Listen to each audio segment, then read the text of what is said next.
જો મણિભાઈ પ્લમ્બર પાટણ, મણિભાઈ સચ્ચ જો આ ખેતર જુઓ બધા છે ને, ખેતરના બેતરને બધું જોઈ લો. હવે આ ટોકું લગાવ્યું, નવું ટોકું લાવ્યા, નવું.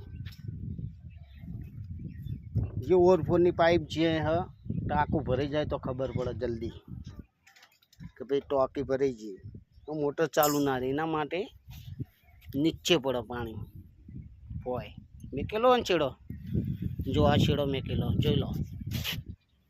અને અહીંથી આ ટોકામ લીધો.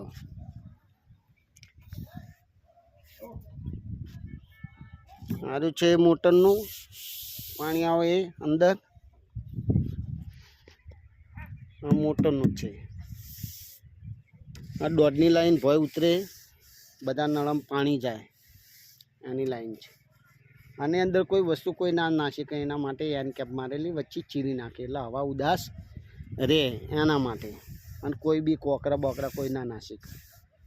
મેન લાઈન છે, 30 નળ કે 50 નળ હોય. દોડની લાઈનની અંદર બધું પાણી બધા નળમાં સરખું જ આવે એવું ફિટિંગ કર્યું હોય. અમને ટોકાની અંદર જોડાણ દોડનું પણ જોઈ લો. આ છે ને દોડનું ઇન્જન માર્યું છે. આ દોડની ચેકને મારે, આ એલ્બો મારેલો, અહીંથી ભાઈ ભોય ઉતરી જાય. આવું બધું મણિભાઈ કામ કરે છે.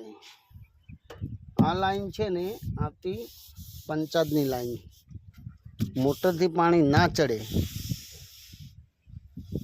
તો પંચાયતની લાઈન ચાલુ રહે. પંચાયતની લાઈનની અંદર પાણી ના હોય તો મોટર બી ચાલુ કરવાની. આ બધું આવું કામ કરી મણિભાઈ 1000 લીટરનું ટોકું લગાવેલું છે. સારું ફિટિંગ કરેલું વ્યવસ્થિત. કોઈ આપણા કામમાં કોઈ બી પણ ખામી ના કાઢી. જોવા બધું આ સ્વચ્છ. હું 1800 પહેલાં માણી જોવું છે બધું જોઈ લો. હજુ આ નીચેના જે દેખાય છે ને પોઈન્ટ, એ બધા નળ લગાવવાના. એનો પણ એક વિડીયો બનશે આપણી યુટ્યુબ ચેનલ છે. એમાં મણિભાઈ પ્લમ્બર પાટણ એમ કરીને તમે જોશો તો તરત બતાવશે યુટ્યુબમાં. કોન્ટેક નંબર પણ તમને મળશે. કામકાજ પાટણથી 10 થી 15 કિલોમીટર, પછી બહાર નહીં. એવું બધું મણિભાઈનું કામ છે. તો ભાઈઓ બહેનો જોતા રહેજો.